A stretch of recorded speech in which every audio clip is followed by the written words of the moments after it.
Everyone, welcome to my YouTube channel. आपका हमारे YouTube channel पर बहुत बहुत स्वागत है। इस चैनल पर आपको एमएससी फिजिक्स एंट्रेंस एग्जाम से रिलेटेड सारी जानकारी उपलब्ध कराई जाती है और भी ग्रेजुएशन फिजिक्स से रिलेटेड काफ़ी सारे इंपॉर्टेंट टॉपिक्स यहाँ पर डिस्कस किए जाते हैं। यदि आप हमारे चैनल पर नए हैं तो पहले प्लीज़ चैनल को सब्सक्राइब जरूर कर लीजिए, बेल आइकन को प्रेस कर लीजिए ताकि आपको सारी वीडियो की लेटेस्ट अपडेट मिलती रहें। और यदि आपने हमारी प्रीवियस वीडियोस नहीं देखी है तो आप उन्हें पर आई बटन के द्वारा जाके देख सकते हैं। आज इस वीडियो में अपन समझेंगे इलास्टिक लिमिट क्या होती है, उसे अपन डिटेल में देखेंगे और साथ ही में अपन समझेंगे स्ट्रेस स्ट्रेन कर्व, उसको भी अपन इसी वीडियो में समझने जा रहे हैं। सो वीडियो में लास्ट तक बने रहिएगा, वीडियो काफ़ी इंपॉर्टेंट रहने वाली है। चूँकि अपन लास्ट वीडियो में समझ चुके हैं कि हुक्स लॉ क्या होता है और अपन ने स्ट्रेस और स्ट्रेन के बीच में रिलेशन वहाँ पे निकाल लिया था। हुक्स लॉ से हमें पता चला था कि जो स्ट्रेस होता है वो डायरेक्टली प्रोपोर्शनल होता है स्ट्रेन के with in the elastic limit. Elastic limit के अंदर जो स्ट्रेस होता है वो डायरेक्टली प्रोपोर्शनल होता है स्ट्रेन के। जैसे जैसे हम स्ट्रेस की वैल्यू बढ़ाते जाते हैं स्ट्रेन की वैल्यू भी बढ़ती जाती है, दोनों आपस में प्रोपोर्शनल होते हैं। आज अपन इलास्टिक लिमिट को डिटेल में समझने वाले हैं और कर्व देखने वाले हैं स्ट्रेस और स्ट्रेन के बीच में। तो वीडियो को शुरू करते हैं और एक एक पॉइंट मैं आपको समझाऊंगा, सो वीडियो में लास्ट तक बने रहिएगा। The elasticity is described bye stress strain curve. जो इलास्टिसिटी होती है उसे अपन स्ट्रेस स्ट्रेन कर्व के द्वारा डिफाइन करते हैं। It shows the relation between stress and strain when external force or stress is continuously increased on the solid material. Initially strain is directly proportional to the stress up to a certain limit। ठीक है ना।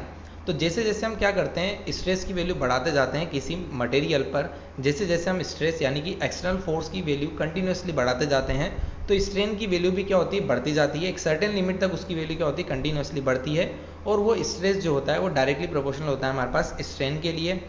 तो हमारे पास जो curve मिलता है हमें stress और स्ट्रेन के बीच में वो हमें लीनियर मिलता है। आइए आपको एक बार कर्व से मैं बताता हूँ। तो आप इस कर्व में देख सकते हैं हमारे पास ये कर्व है स्ट्रेन और स्ट्रेस के बीच में। स्ट्रेस जो हमने वाई एक्सिस पे लिया है, जो स्ट्रेन है हमारे पास एक्स एक्सिस में लिया है। तो इनिशियली जब अपन क्या कर रहे हैं स्ट्रेस यानी एक्सटर्नल फोर्स की वैल्यूज कंटिन्यूसली बढ़ा रहे हैं तो स्ट्रेन की वैल्यू भी क्या होती है, लगातार बढ़ती जाती है। तो आप ओ से लेके ए तक के कर्व को देख सकते हैं। यहाँ तक का जो कर्व है वो कर्व क्या है, लीनियर है। यानी कि जैसे जैसे अपन ने स्ट्रेस बढ़ाया है स्ट्रेन की वैल्यू भी क्या हुई है, कंटिन्यूसली बढ़ी है। ये कर्व ओ से ए तक क्या है, लीनियर है। आइए इस कर्व को आगे अपन समझते हैं। ठीक है, इस पॉइंट के बाद क्या होगा, इस जो लीनियर अपन को ग्राफ मिला है ओ से लेके ए तक, इस पॉइंट के बाद क्या होगा, beyond that point strain increases more rapidly than the required strain by Hooke's law. Hooke's law से जो हमें पता लगा है कि स्ट्रेस बढ़ाने से स्ट्रेन बढ़ रहा है, लेकिन इस पॉइंट के बाद जो स्ट्रेन की वैल्यू है वो कंटिन्यूसली बहुत ज़्यादा बढ़ती है, इंक्रीज हो जाती है वो। ठीक है ना, जितना इंक्रीज होना चाहिए उस अमाउंट से थोड़ा ज़्यादा जल्दी वो इंक्रीज होने लग जाता है।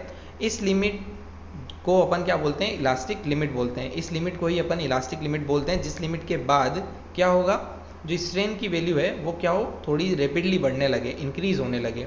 Up to this limit object regain its original shape और size after removing external force. तो क्या होगा, इस लिमिट तक, ये जो इलास्टिक लिमिट है यहाँ तक यदि अपन डिफॉर्मिंग फोर्स को अभी भी यदि हटा लेंगे तो मटेरियल क्या करेगा, अपनी ओरिजिनल शेप और साइज को वापस रिगेन कर सकता है। यदि अपन इलास्टिक लिमिट तक एक्सटर्नल फोर्स हटा लेते हैं तो मटेरियल क्या करता है, अपने ओरिजिनल शेप या फिर साइज को वापस रिगेन कर लेता है। ठीक है, if the stress is further increase, लेकिन अपन इस बियॉन्ड, इस लिमिट के बाद भी अपन स्ट्रेस कंटिन्यूसली बढ़ाते जाएं तो beyond the elastic limit a stage comes, एक स्टेज हमारे पास आती है। The strain begin to increase without any increase of stress. अभी तक तो हम क्या कर रहे थे, स्ट्रेस को अपन बढ़ा रहे थे और स्ट्रेन बढ़ता जा रहा था, लेकिन यदि अपन इलास्टिक लिमिट के बाद भी स्ट्रेस की वैल्यू बढ़ाते जाएंगे तो हमारे पास एक ऐसी स्टेज आ जाएगी जिसके बाद क्या होगा, स्ट्रेन क्या होगा, कंटिन्यूसली बढ़ता जाएगा बिना स्ट्रेस को बढ़ाए। स्ट्रेस को हम बढ़ाएंगे नहीं तब भी हमारी जो स्ट्रेन की वैल्यू है वो क्या होगी, कंटिन्यूसली बढ़ती जाएगी। तो ये जो पॉइंट होता है जहाँ पर ऐसा होता है, इस पॉइंट को अपन यील्ड पॉइंट बोलते हैं। ध्यान रखिएगा, इस पॉइंट को अपन यील्ड पॉइंट के नाम से डिफाइन करते हैं। बियॉन्ड दिस लिमिट, यदि इस लिमिट के बाद stress strain curve is no longer linear, इसके बाद जो कर्व होता है वो उतना लीनियर नहीं रहता है। And the material exhibit plastic behaviour they deform in reversibly. यदि इसके बाद भी स्ट्रेस को बढ़ाया जाएगा तो क्या होगा, जो मटेरियल है वो कैसा होने लग जाएगा, डिफॉर्म होने लग जाएगा इरिवर्सिबली, मतलब यानी कि अपनी वो ओरिजिनल शेप को दोबारा रिगेन नहीं कर पाएगा। And do not regain its original shape, अपने ओरिजिनल शेप को वो दोबारा रिगेन नहीं कर पाएगा यदि हम इन लिमिट्स के बाद भी स्ट्रेस की वैल्यू को कंटिन्यूसली बढ़ाते जाते हैं। आफ्टर रिमूवल ऑफ स्ट्रेस, यदि हम स्ट्रेस की वैल्यू हटा भी देंगे यानी कि एक्सटर्नल फोर्स अपन हटा भी देंगे तो मटेरियल क्या कर पाएगा, अपनी ओरिजिनल शेप को वापस रिगेन नहीं कर पाएगा।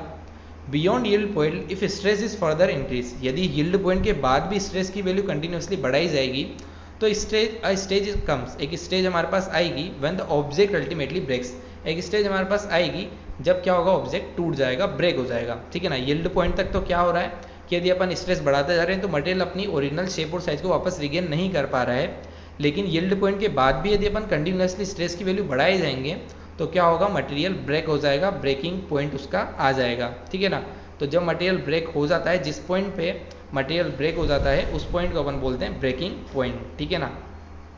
The corresponding stress strain curve and breaking point is known as breaking strain and stress, ठीक है। तो जो ब्रेकिंग पॉइंट होता है वहाँ पे जो उसका स्ट्रेन और स्ट्रेस है उसको अपन बोलते हैं ब्रेकिंग स्ट्रेस या फिर ब्रेकिंग स्ट्रेन, ठीक है। The ratio of breaking stress to the normal working stress is called factor of safety. तो हमारे पास जो ब्रेकिंग स्ट्रेस है, यानी कि जिस स्ट्रेस पर ऑब्जेक्ट ब्रेक हुआ है और जो हमारे पास नॉर्मल वर्किंग स्ट्रेस है, उन दोनों का जो रेशियो है उसे अपन फैक्टर ऑफ सेफ्टी बोलते हैं। ये सारी काफ़ी इंपॉर्टेंट डेफिनेशंस हैं, yield point, breaking point, factor of safety, इन सभी डेफिनेशंस को ध्यान रखिएगा, कहीं पे लिख के रख लीजिएगा, काफ़ी इंपॉर्टेंट ये डेफिनेशंस है। अपन एक बार कर्व को दोबारा देखते हैं। तो स्टार्टिंग में क्या था, जैसे जैसे अपन स्ट्रेस की वैल्यू बढ़ाते जा रहे थे, स्ट्रेन की वैल्यू भी बढ़ रही थी, तो हमारे को कर्व कैसा मिला था, लीनियर मिला था, ओ से लेके ए तक। लेकिन आप ये देख सकते हैं यहाँ पे एक इलास्टिक लिमिट है, इस लिमिट के बाद भी यदि अपन ने कंटिन्यूसली स्ट्रेस को बढ़ाया था तो उसके बाद स्ट्रेन की वैल्यू रैपिडली इंक्रीज हुई थी, तो हमारे पास एक यील्ड पॉइंट आया था, ठीक है ना। वहाँ तक भी ऑब्जेक्ट क्या करता है, अपनी ओरिजिनल शेप और साइज को वापस रिगेन कर लेता है।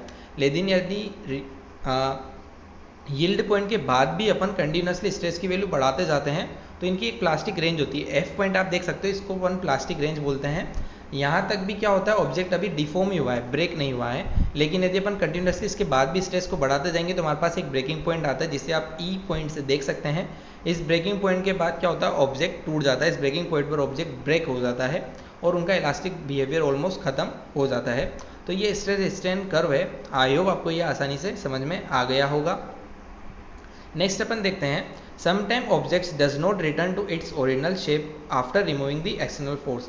कई बार क्या होता है कि एक्सटर्नल फोर्स हटाने के बाद भी जो ऑब्जेक्ट है वो अपनी ओरिजिनल शेप या फिर साइज में वापस नहीं आता, उसको कुछ समय लगता है अपनी ओरिजिनल शेप और साइज को वापस प्राप्त करने में, but takes times to return its original shape. This state is called elastic relaxation.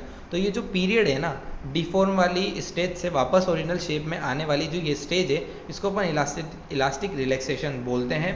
And the time taken by the object to return its original shape, अपनी ओरिजिनल शेप में आने के लिए जो टाइम मटेरियल लगाता है इसको अपन बोलते हैं इलास्टिक रिलैक्सेशन टाइम, इसको अपन इलास्टिक रिलैक्सेशन टाइम के नाम से जानते हैं। This effect can be seen in glass, quartz and silver and gold. ये इफेक्ट आसानी से देखा जा सकता है ग्लास, क्वार्ट्ज, सिल्वर, गोल्ड और आदि मटेरियल्स में। When describing the relative elasticities of two material, both modulus and the elastic limit have to be considered. यदि हम किसी मटेरियल के इलास्टिक बिहेवियर की बात कर रहे हैं, इलास्टिसिटीज़ की बात कर रहे हैं, तो हमें दोनों फैक्टर्स को साथ में रखना होता है। पहला इलास्टिक लिमिट और दूसरा मॉडुलस ऑफ इलास्टिसिटी, जो कि अपन को कहाँ से मिलता है, हुक्स लॉ से अपन को मॉडुलस ऑफ इलास्टिसिटी मिलता है। तो अपन को दोनों को साथ में रख कर क्या करना पड़ता है, डिस्क्राइब करनी पड़ती है इनकी इलास्टिसिटीज प्रॉपर्टीज़ को। A higher modulus indicates that object can be stretched more। यदि मॉडुलस ज़्यादा होगा तो ऑब्जेक्ट को क्या किया जाएगा, ज़्यादा स्ट्रेच किया जा सकता है, मतलब ऑब्जेक्ट क्या होगा, ज़्यादा इलास्टिक होगा। Rubber typically have low modulus, लेकिन जो रबर होता है उसका जो मॉडुलस होता है वो क्या होता है, कम होता है। And high state elastic limit, लेकिन जो उसकी इलास्टिक लिमिट है वो क्या होती है, ज़्यादा होती है। इसका मतलब है इसको काफ़ी ज़्यादा स्ट्रेच किया जा सकता है। So appear more elastic than metal having high modulus. इसके कंपेरिजन में जो हमारे पास मेटल है उनका मॉडुलस क्या होता है, ज़्यादा होता है, लेकिन जो उनकी इलास्टिक लिमिट होती है वो क्या होती है, कम होती है रबर के कंपैरिजन में। सो अपन रबर को क्या कर पाते हैं, ज़्यादा स्ट्रेच कर पाते हैं।